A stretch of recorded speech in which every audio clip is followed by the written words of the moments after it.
رمضان کے آتے ہی ہر مومن کا ایک ریہرسل شروع ہوتا ہے، ایک تربیت کا خاص وقت ہے رمضان، کیونکہ قرآن میں رب تعالیٰ نے فرمایا یا ایھا الذین آمنوا کتب علیکم الصیام کما کتب علی الذین من قبلکم لعلکم تتقون، اے ایمان والو تم پر روزے فرض کیے گئے جیسے کہ پہلے والوں پر بھی فرض کیے گئے تھے۔ وجہ کیا ہے؟ لعلکم تتقون، تاکہ تمہیں پرہیزگاری حاصل ہو، تاکہ تم تقوی والے ہو جاؤ۔ تقوی اور پرہیزگاری یہ اتنی ضروری ہے تمہارے لیے کہ جس کے لیے 1 مہینہ پوری تمہاری تربیت کرائی جا رہی ہے۔ یہ تقوی کیا چیز ہے؟ میں آپ سے اگر کہوں کہ یہ بنیاد ہے تمام اعمال کی، تقوی جو بھی عمل کریں آپ، تقوی جو ہے یہ بنیاد ہے۔ تقوی کا مطلب ہے اللہ کا خوف، اللہ کا خوف، یا جو بھی عمل کرتا ہو وہ صرف اللہ کے لیے کرتا ہو، یہ تقوی ہے۔ اور یہ ہر عمل کے لیے ضروری ہے، ہر عمل کے لیے۔ نماز میں تقوی ضروری ہے، روزے میں تقوی ضروری ہے، حج میں تقوی ضروری ہے۔ آپ دیکھیں حج کا سفر جب کرنا ہو تو رب تعالیٰ نے فرمایا وَتَزَوَّدُوا، توشہ ساتھ میں لے لینا۔ سفر پر جا رہے ہو حج کے لیے، ساز و سامان توشہ ساتھ میں لے لینا، لیکن ساتھ میں ہی کون سا توشہ اچھا ہے؟ یعنی روٹی، سالن، چاول یہ توشہ، کپڑے لتے، حاجات یہ توشہ؟ خود رب تعالیٰ فرماتا ہے فَإِنَّ خَيْرَ الزَّادِ تَقْوَى، سب سے بہترین توشہ تقوی ہے۔ یہ تقوی کی ہر جگہ پر اللہ تبارک و تعالیٰ نے تاکید فرمائی۔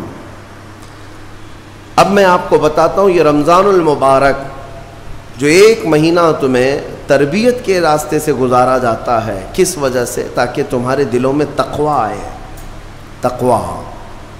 اور تقوی کی سب سے پہلی جو تربیت ہوتی ہے، صوفیہ اکرام کے پاس جب کبھی کوئی طالب جاتا تھا مرید ہونے کے لیے یا خلافت لینے کے لیے، پہلے کا دور ایسا تھا کہ اولیاء اکرام سب سے پہلے اسے اپنی خانقاہ میں رکھ کر کے بھوکا اور پیاسا رکھتے تھے، کہ بھوک کو برداشت کرنا اور پیاس کو برداشت کرنا اگر تیری عادت بن گئی تو تقوی یوں ہی آ جائے گا۔ سید آل رسول مارہروی رحمۃ اللہ تعالیٰ علیہ، مارہرہ کے بڑے پائے کے بزرگ ہیں، اعلیٰ حضرت کے پیر مرشد، ان کے پاس ایک صاحب آئے، ایک مولانا صاحب آئے خلافت لینے کے لیے۔ شام کے وقت وہ پہنچے، سیدھے آتے ہی کہا کہ حضور آپ اپنی خلافت وغیرہ مجھے دے دیجئے۔ تو اس وقت ایسے بالکل بٹ نہیں رہی ہوتی تھی۔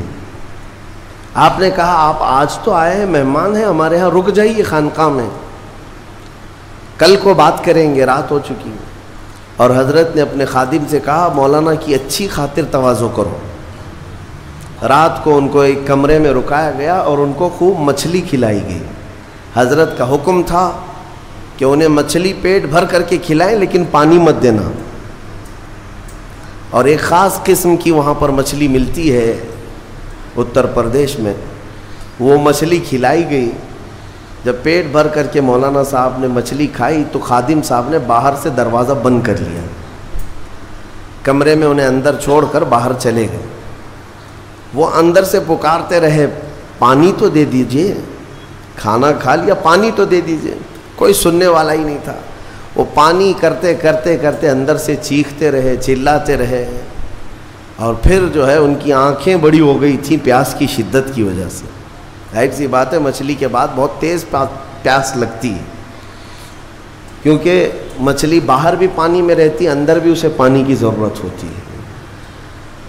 تو وہ چیختے رہے یہاں تک کہ اب برا بھلا کہنا بھی شروع کر دیا، میں نے ان کی بڑی تعریف سنی تھی لیکن مہمانوں کے ساتھ ایسی بدتمیزی، ایسا سلوک۔ رات بھر وہ تڑپتے رہ گئے، صبح کو جو ہے نڈھال پڑے تھے زمین پر، فجر سے پہلے دروازہ کھولا گیا، انہوں نے آؤ دیکھا نہ تاؤ، خادم کا جبہ پکڑ کر کھینچا اور لڑنے پر آ گئے ہیں، تماچے لگائے، کہا کہ یہ کوئی شرافت ہے، یہ کوئی تہذیب ہے؟ اس طرح سے کھانا کھلا کر مہمان کو بغیر پانی کے بند کر کے چلے جاتے ہو؟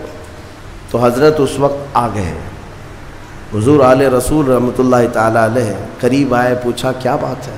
کہا آپ نے ایسا ایسا ہمارے ساتھ سلوک کیا، کہا اب آپ کو پانی دے دیا جائے گا لیکن اب خلافت نہیں دی جائے گی، اس لیے کہ پانی کی پیاس برداشت نہ کر سکے اسے تقویٰ نہیں، اور تقویٰ نہیں تو خلافت کس بات کی؟ تقویٰ کئی چیزوں سے رک جانے کا نام ہے۔ حضرت عمر فاروق رضی اللہ تعالیٰ عنہ سے پوچھا گیا تقویٰ کیا چیز ہے؟ تو آپ فرماتے ہیں کہ یوں سمجھو کہ ایک راستہ ہے جس میں دائیں جانب بھی کانٹے ہیں، بائیں جانب بھی کانٹے ہیں، سامنے تمہاری منزل ہے، دونوں راستوں سے کانٹوں سے اپنے جسم کو بلکہ اپنے کپڑوں کو بچا کر کے نکل جانا، یہی تقویٰ ہے۔ اور رسول پاک صلی اللہ تعالیٰ علیہ وسلم کی ایک حدیث پاک، الحلال بین والحرام بین، فرمایا حلال بھی واضح ہے، حرام بھی واضح ہے۔ کیا چیز حلال ہے یہ بھی پتہ ہے آپ کو، کیا چیز حرام ہے یہ بھی پتہ ہے۔ شراب حرام ہے، خنزیر حرام ہے، مردار حرام ہے، چوری حرام ہے، یہ سب تو پتہ ہے۔ حلال بھی پتہ ہے، اپنے ہاتھوں سے کمائی ہوئی چیزیں حلال ہیں، چاول، گیہوں، باجرہ، یہ سب چیزیں حلال ہیں نا آپ کے لیے۔ پھلوں میں بہت ساری حلال ہے، جانوروں میں جو حلال ہے وہ سب پتہ ہے۔ تو حلال کی لسٹ بھی معلوم ہے تمہیں، حرام کی لسٹ بھی معلوم ہے۔ حضور پاک صلی اللہ علیہ وسلم فرماتے ہیں ان دونوں کے بیچ میں کچھ چیزیں ہیں جن کے بارے میں پتہ نہیں چلتا حلال ہے کہ حرام ہے، ان چیزوں کو چھوڑ دینے کا نام تقویٰ ہے۔ بعض لوگ کیا سمجھتے ہیں حرام کو چھوڑ دینا تقویٰ ہے۔ ارے میاں، حرام کو چھوڑنا تو مسلمان کی شان ہے، ضروری ہے۔ تم شراب نہیں پیتے تو یہ تقویٰ نہیں ہے، یہ تو اسلام کا حکم ہے۔ تم جوا نہیں کھیلتے، چوری نہیں کرتے، یہ تو اسلام کا حکم ہے تمہارے اوپر۔ لیکن کچھ ایسے شک والی چیز سے بھی بچ جاتے ہو، اس کو کہتے ہیں تقویٰ، وہ تقویٰ ہے۔ تقوی کی بہت ساری مثالیں ہیں، لیکن میں آپ کے سامنے ابھی رمضان کے متعلق عرض کرنے جا رہا ہوں کہ جیسے گزشتہ میں نے ایک تفسیر میں بھی عرض کیا، بعض لوگوں کو ایسا لگتا ہے کہ رمضان میں لوڈ شیڈنگ ہوتی ہوگی، کچھ خزانہ خدا میں بچت کے لیے لوگوں کو بھوکا اور پیاسا رکھا جاتا ہے، کچھ رزق بچا لیا جائے۔ نادانو، اللہ رب العزت جو پوری کائنات کا رزاق حقیقی ہے، اسے کسی چیز کی کمی نہیں ہے۔ یہ روزے جو فرض کیے گئے خزانے میں بچت کے لیے نہیں، بلکہ ہمارے جسموں کی اور ہماری روحوں کی اصلاح کے لیے، ہماری روحوں کی اصلاح اور جسموں کی اصلاح کے لیے ہمیں تقویٰ ملے۔ میں آپ کو بتاتا ہوں، ایک سوال میں آپ سے پوچھتا ہوں، آج رمضان میں یہ بہت ضروری ہے، کیونکہ رمضان ہونے کے بعد بھی سب کو پتہ ہے کہ چاند دکھتے ہی اللہ شیطانوں کو قید کر لیتا ہے، یہ سب کو پتہ ہے۔ حدیث پاک میں بھی سرکش جنات اور شیطان دونوں قید ہو جاتے ہیں، ان کو قید کر دیا جاتا ہے، جب تک چاند نہیں دکھے گا یہ نہیں آئیں گے۔ لیکن جو 11 مہینے ہم بلیم ڈالتے تھے شیطان پر کہ ہم سے برائیاں ہو گئی، گناہ ہو گئی، کیوں؟ ارے شیطان ایسا کرا دیا، شیطان ویسا کرا دیا۔ اب رمضان میں کون کرا رہا ہے؟ شیطان تو ہے نہیں، پھر فجر میں سوتا کیوں ہے؟ بغیر نماز پڑھے ٹانگ پھیلائے ویسی نماز قضا کر رہے، کون سا شیطان تمہیں سلایا؟ ابھی تو شیطان ہے نہیں۔ ابھی بھی بہت سارے لوگ چوری کا کھانا نہیں چھوڑتے، بہت سارے لوگ جھوٹ، دغا، غیبت یہ رمضان میں بھی نہیں چھوڑتے ہیں۔ تو یہ ان کو کون سا شیطان کروا رہا ہے؟ کون سا شیطان یہ برائیاں کرواتا ہے؟ اس کے جواب کے لیے ایک چیز سمجھنا ضروری ہے۔ یہ بات تو مشہور ہے کہ ساری برائیاں شیطان کرواتا ہے، ابلیس کرواتا ہے نا؟ لیکن آپ کو وہ واقعہ معلوم ہے جب آدم علیہ السلام کو اللہ تعالیٰ نے پیدا کیا اور سارے فرشتوں سے کہا کہ سجدہ کرو، کل ہی کی تفسیر میں نے عرض کیا، اس میں ابلیس بھی تھا۔ ابلیس بھی اس وقت بہکا ہوا نہیں تھا، گمراہ نہیں تھا، وہ اچھا تھا. ابلیس تو بہت عبادت کرنے والا تھا اللہ تعالیٰ کی, تو اس نے اللہ کے حکم کو ٹال کر آدم کو سجدہ نہیں کیا, غرور میں کھڑا رہا, نافرمانی کیا. تو اب میں یہ سوال کرتا ہوں کہ ہر ایک کو گمراہ کرنے والا شیطان ہے, تو شیطان کو کس نے گمراہ کیا تھا؟ اس کو کس نے روکا سجدہ مت کرنا آدم کو؟ کوئی ہے بہکانے والا؟ ارے وہ تو پہلا ابلیس ہے, اس سے پہلے تو کوئی ابلیس تھا ہی نہیں, اس سے پہلے تو کوئی شیطان تھا ہی نہیں. شیطان کو کس نے روکا کہ تو بڑا ہے, تو بلند ذات والا ہے, آدم مٹی سے بنا ہے؟ یہ خیال کس نے ڈالا؟ کون سا شیطان تھا اس سے پہلے؟ یہی بات سمجھنے کی ہے. محدثین نے مفسرین نے فرمایا ابلیس کو جس چیز نے سجدہ کرنے سے روکا وہ نفس امارہ ہے, وہ نفس ہے جو آج بھی تمہارے ساتھ ہے. ہاں شیطان تو قید ہو جاتا ہے رمضان کے شروع ہوتے ہی, لیکن نفس تو ساتھ میں رہتا ہے. اب پتہ چلا کہ رمضان میں جو کچھ بھی غلطیاں یا کوتاہیاں یا گناہ کچھ لوگوں سے سرزد ہوتے ہیں تو یہ نفس کے پجاری ہیں, نفس ان کے ساتھ ہے. یہ نفس کی غلامی میں آ گئے اور نفس کے شکار ہو گئے. اسی لیے قرآن میں اللہ تعالیٰ نے اپنے رسول سے بھی یہ فرمایا اَرَأَيْتَ مَنِ اتَّخَذَ إِلَٰهَهُ هَوَاهُ أَفَأَنْتَ تَكُونُ عَلَيْهِ وَكِيلًا. اے رسول کیا آپ نہیں دیکھتے کچھ لوگ ایسے ہیں جنہوں نے اپنے نفسانی خواہشات کو اپنا خدا بنا لیا ہے, اپنی خواہشات کو اپنا خدا بنا لیا ہے. اے رسول کیا آپ ایسوں کی سفارش کریں گے, ایسے لوگوں کی وکالت کریں گے؟ یعنی رب تبارک و تعالیٰ نے فرمایا کچھ لوگ وہ ہیں جو اپنی خواہشات کی پوجا میں ہیں. کیا مطلب خواہشات کی پوجا؟ کیا مطلب ہے اپنے خواہشات کے پیچھے چلنا؟ مطلب یہی ہے کہ جو دل میں آیا اس بندے نے یہ سوچ لیا اسے کرنا ہی ہے مجھے, یہ خواہشات کے پیچھے چل رہا ہے. ہاں تمہیں آرام کی فکر ہوئی, تم نے خدا کے فرمان کو ٹال دیا لیکن اپنی نفس کی سن لیا. اللہ تبارک و تعالیٰ کا حکم کچھ اور ہے لیکن تمہاری طبیعت کچھ اور چاہ رہی ہے. رب تبارک و تعالیٰ کا حکم تھا صبح صبح تمہیں اپنے گھر بلا رہا تھا لیکن تم نے اس کی نہیں سنی, اپنے من کی سنی, اپنے نفس کی. تو یہی تو ہوا نفس کی پوجا, یہی ہے نفس کی عبادت, نفس کی پرستش, جس کو قرآن میں کہا گیا ہے کہ کچھ لوگ ایسے ہیں جنہوں نے اپنی خواہشات کو خدا بنا لیا. یہ نفس امارہ جس کے بھی اوپر حاوی ہو جاتا ہے, اچھے اچھوں کو یہ ان کا تقوی بھسم کر دیتا ہے, ایمان سے بھی دور کر جاتا ہے. اس لیے میرے عزیزو میں جو عرض کرنے جا رہا ہوں وہ یہ ہے کہ ہمارے لیے زندگی میں سب سے بڑا چیلنج اپنے نفس امارہ سے لڑنا.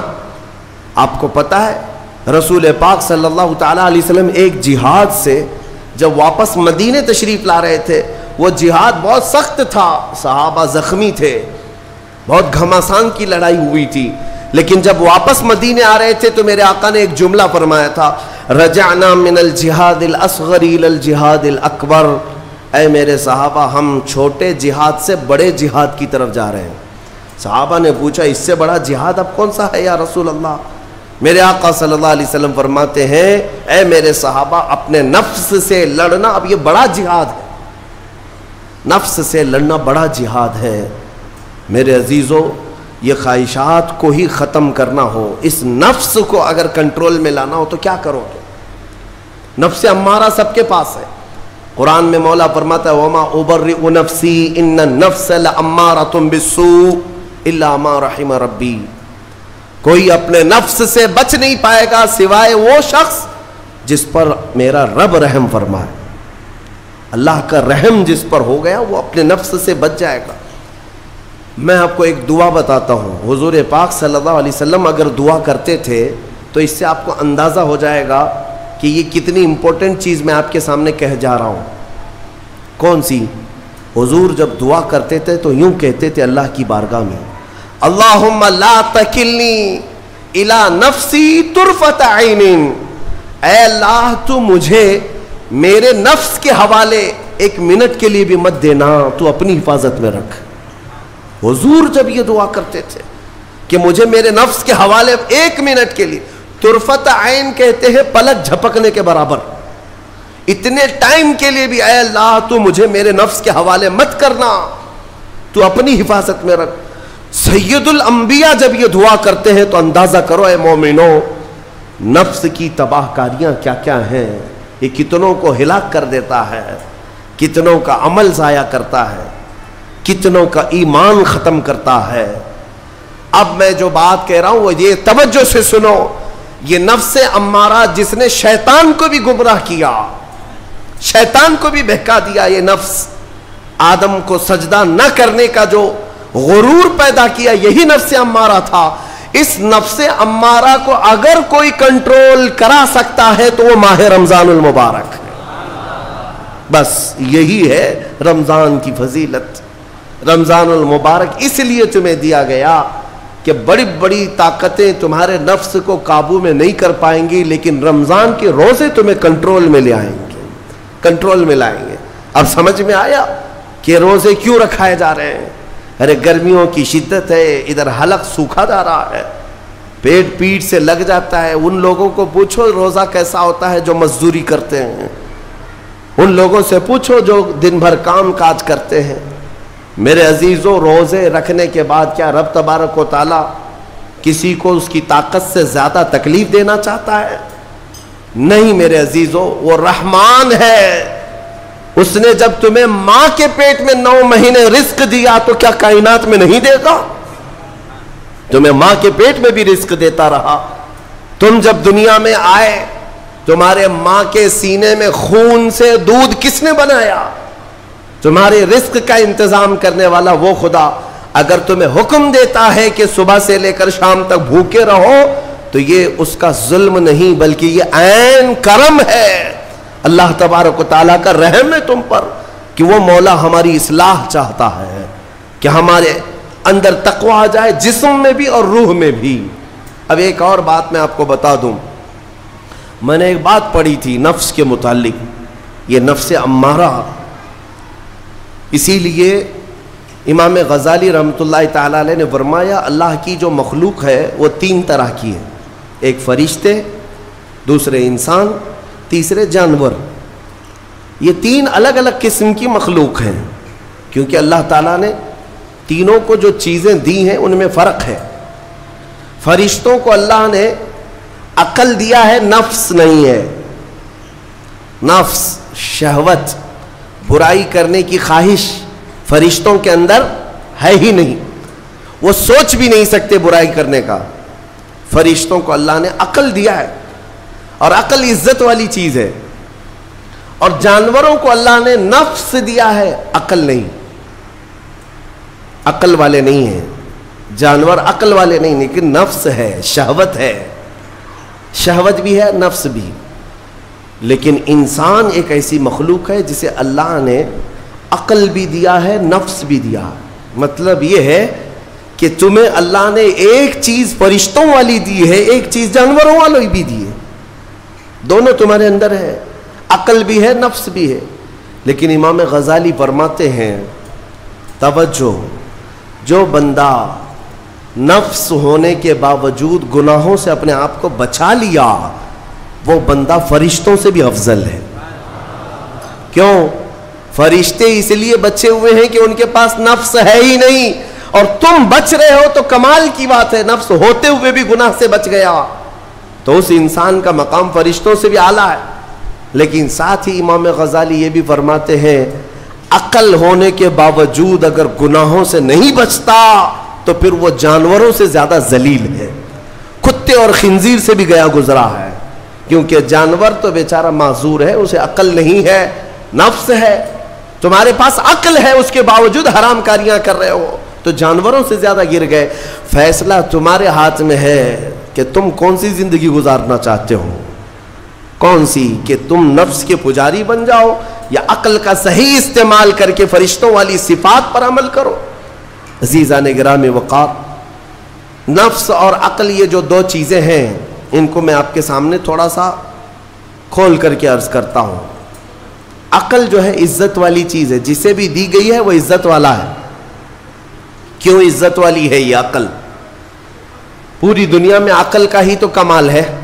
جس کے پاس عقل ہے وہ بادشاہ ہے، جس کے پاس عقل ہے وہ لوگوں کو ہانکتا ہے، پوری دنیا کو ادھر سے ادھر کر سکتا ہے۔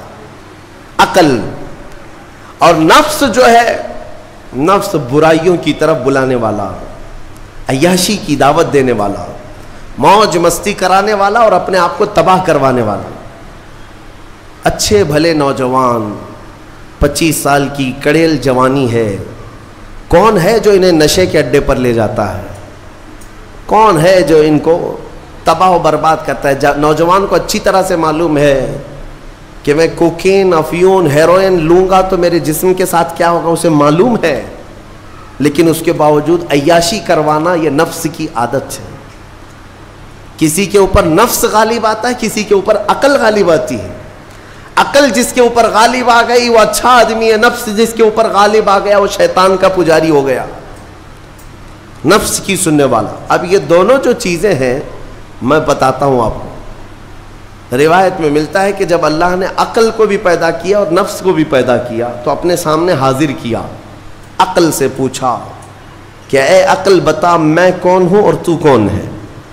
عقل نے کہا یا ربی انا عبدک وانت ربی، اے اللہ میں تیرا بندہ ہوں اور تو میرا رب ہے۔ عقل نے کیا کہا؟ میں تیرا بندہ ہوں اور تو میرا رب ہے۔ اللہ نے عزت سے نوازا، اقرار کیا نا بندہ ہونے کا، عقل نے اقرار کیا۔ پھر نفس کو بلایا، نفس سے پوچھا بتا میں کون ہوں اور تو کون ہے؟ نفس نے کہا انت انت انا انا، تو ہے میں ہوں۔ یہ غرور تھا نفس کے اندر، یہ گھمنڈ تھا نفس کے اندر کہ میں ہوں۔ نفس جس کے اندر غالب آتا ہے وہ آج بھی یہی کرتا ہے، میں ہوں، کسی کے سامنے کیا جھکنا ہے۔ تو حکم ہوا کہ اس نفس کو 100 سال جلایا جائے۔ 100 سال جلایا گیا، اس کو عذاب دیا گیا نفس کو۔ 100 سال بھگتنے کے بعد، آگ کی تپش بھگتنے کے بعد اسے پھر لایا گیا نفس کو۔ اللہ تعالیٰ نے پوچھا اے نفس بتا میں کون ہوں اور تو کون ہے؟ نفس نے کہا انت انت انا انا، تو ہے میں ہوں۔ غرور نہیں ٹوٹا، گھمنڈ نہیں ٹوٹا۔ حکم ہوا اللہ کی طرف سے فرشتوں کو، اس نفس کو اب 100 سال تک بھوکا اور پیاسا رکھا جائے، کوئی چیز نہ دی جائے۔ اسے سخت سزا دی گئی، بھوک اور پیاس کی نفس کو کوئی چیز نہیں دی گئی۔ 100 سال کے بعد پھر اس کو حاضر کیا گیا، پوچھا گیا بتا کون ہوں میں؟ نفس نے کہا اے اللہ تو میرا خدا ہے، میں تیرا بندہ ہوں۔ فرمایا بزرگوں نے کہ نفس کو اگر کوئی جھکا سکتا ہے تو وہ بھوک ہے، اسی لیے مولا نے رمضان کے روزے تم پر فرض فرمایا۔ نفس کو جھکا سکتے ہو، نفس کو کنٹرول میں لا سکتے ہو تو بھوک کے ذریعے سے۔ ہاں یہ بھوک اور پیاس یوں ہی نہیں دی گئی ہے۔ دنیا اگر سمجھتی ہو کہ مسلمانوں کو یہ بھوکا اور پیاسا رکھوایا جا رہا ہے تو انہیں کیا خبر ہے کہ روح کسے کہتے ہیں، نفس کسے کہتے ہیں؟ جو آلریڈی غلاظت میں پڑے ہوئے انہیں کیا سمجھ ہے؟ لیکن الحمدللہ ہمارا تصور ہے آخرت کا، ہمارے ہاں تصور ہے جنت کا، ہمارے ہاں تصور ہے جہنم کا، اللہ کی بارگاہ میں حساب کا۔ اس لیے ضروری یہ بن پڑتا ہے کہ ہم اپنی دنیا میں ہی اصلاح کریں۔ میرے عزیزوں، اس نفس کی جو تباہ کاریاں ہیں اس سے بچنا ہر نوجوان کے لیے ضروری ہے۔ تم روزوں کو ہلکے میں مت لو۔ اس سے پہلے بھی میں کہا کرتا تھا، آج پھر سے میں ریپیٹ آپ کے سامنے کہتا ہوں، مسلمان کے لیے روزے جو فرض کیے گئے آپشنلی نہیں ہے میرے عزیز، یہ آپشنلی نہیں ہے، اختیاری نہیں ہے، جسے چاہے وہ رکھے جسے چاہے وہ چھوڑے۔ ہاں ہمارے ہاں معاشرہ ایسے ہی ہے نا، ہاں صبح اٹھ کر کے لوگ پوچھتے رہتے ہیں روزہ ہے، روزہ ہے؟ کیوں پوچھ رہے ہو روزہ ہے؟ مسلمان ہے تو روزہ فرض ہے، روزہ فرض ہے۔ اگر میں آپ کو پوچھوں اچھا لگے گا؟ انسان ہو اچھا لگے گا، سامنے دکھ تو رہا ہے انسان ہے، پھر کیا پوچھنا ہے؟ مسلمان کے لیے روزہ ایسا ضروری ہے جیسے اس کے لیے انسان ہونا ضروری ہے۔ وہ روزے چھوڑتا کیوں؟ ہاں چند ہی چیزیں ہیں جہاں تخفیف دی گئی ہے شریعت میں، وہ سفر ہے یا مرض ہے، ایسا مرض کہ جس سے وہ نہیں برداشت کر پاتا، اس میں اللہ تعالیٰ نے اسے چھوٹ دی ہے، رخصت دی ہے، یا حاملہ عورت ہے، یا دودھ پلانے والی عورت ہے، یا پھر اب بہت سارے لوگ ایسے ہیں جو ہٹے کٹے ہیں، تندرست ہیں، توانا ہیں، روزے چھوڑے ہوئے ہیں۔ میرے عزیز، سب ہونے کے بعد اگر روزہ چھوڑنے کی کسی کو رخصت ہے نا، تو وہ صرف ان عورتوں کو جن کی ماہواری آتی ہے مہینے میں یا بچے کے بعد، حیض و نفاس والی عورتوں کے لیے روزہ نہیں ہے۔ تو میں ان لوگوں سے پوچھتا ہوں، کیا تمہاری بھی ایسی کیفیت ہے جو تم روزہ چھوڑے گھوم رہے ہو؟ ناپاک ہو؟ ناپاکی آئی ہے؟ نہیں ہے تو پھر کیوں روزہ چھوڑتے ہو؟ ایک روزے کو چھوڑنے کی سزا حدیث میں بتائی گئی 900 سال دوزخ میں رکھا جائے گا۔ 900 سال۔ اب کیلکولیٹ کرو، اگر تمہاری زندگی کے روزے قضا ہیں تو کتنے 100 سال جائیں گے۔ اسی لیے میرے عزیزو، جب تک طاقت ہے روزے فی الحال کے رکھو ہی رکھو، اگر پیچھے کے چھوٹے ہیں تو اسے بھی پہلے کمپلیٹ کر لو، ورنہ قیامت کے دن کی سزائیں نہیں برداشت کر پاؤ گے، بھگت نہیں پاؤ گے۔ یہ ہم جو بار بار کہتے ہیں آپ کے روزہ رکھنے سے میرا کیا ہے، ہم تنبیہ صرف اس لیے کرتے ہیں کہ قیامت کے دن اللہ تعالیٰ کے عذاب میں گرفتار نہ ہو جاؤ، عذاب میں گرفتار نہ ہو جاؤ۔ اور ہمارے بزرگوں نے ہمیں تعلیم دی ہے کہ اللہ تعالیٰ جب 11 مہینے کھلاتا پلاتا ہے، اور وہی مولا 1 مہینہ اگر حکم دے تو یہ کس قدر بندے کی ناانصافی ہے کہ اپنے مولا کے حکم کو پیٹ پیچھے ڈالتا ہے اور پھر کھاتا پیتا رہتا ہے۔ کیا اسے اپنے رحمان کی رضا کی اتنی بھی فکر نہیں ہے کہ یہ میرے مولا کی رضا ہے روزہ؟ اسی لیے تو اس مولا نے فرمایا روزہ میرے لیے ہے اور اس کی جزا کچھ نہیں، میں خود بندے کا ہو جاؤں گا۔ الصوم لی وانا اجزا بہ، اور ایک حدیث میں عجزی بھی پڑھا گیا، یعنی روزہ میرے لیے ہے اور میں ہی اس کی جزا ہوں، میں ہی اس کی جزا ہوں۔ مطلب یہ ہے کہ دوسرے اعمال کی جزا میں جنت ہے، محلات ہے، الگ الگ ثواب ہے، لیکن روزے کے متعلق مولا نے فرمایا میں خود ہی اس کی جزا ہوں۔ تجھ سے تجھی کو مانگ کر مانگ لی ساری کائنات، جس کا خدا ہو گیا اس کی ساری کائنات۔ میرے عزیزوں، اللہ تبارک و تعالیٰ اگر کسی بندے کا ہے تو پھر اس کے کیا کہنے۔ اچھا، ایک اور اس میں حکمت یہ ہے، روزہ جو رکھا جاتا ہے یہ بندے اور اللہ کے بیچ کا راز ہے، دوسرے کسی کو پتہ نہیں۔ میرا روزہ آپ کو نہیں معلوم، آپ کا روزہ مجھے نہیں معلوم۔ چہرہ دیکھ کر کے کچھ بھی کہا جا سکتا ہے، ہاں چہرہ دیکھ کر کسی کا روزہ پتہ چلے گا۔ آپ کل سحری کر کے نیت کر کے روزے سے آئے ہیں، کسی کی پیشانی پہ تو لکھا نہیں ہے کہ یہ روزے دار ہے، آپ نے کہا ہم نے مان لیا، لیکن حقیقت کیا ہے یہ تم جانو گے، اللہ ہی جانے۔ بہت سارے تمہارے پاس موقع ایسے آتے ہیں جب ایک ایک گھونٹ نگل سکتے ہو، وضو کے بیچ میں، غسل کے بیچ میں، جب کوئی نہ دیکھ رہا ہو تب چٹکیاں لے کر اندر ڈال سکتے ہو، کوئی نہ دیکھ رہا ہو۔ لیکن بندے اور مولا کے درمیان کا ایک راز ہے روزہ۔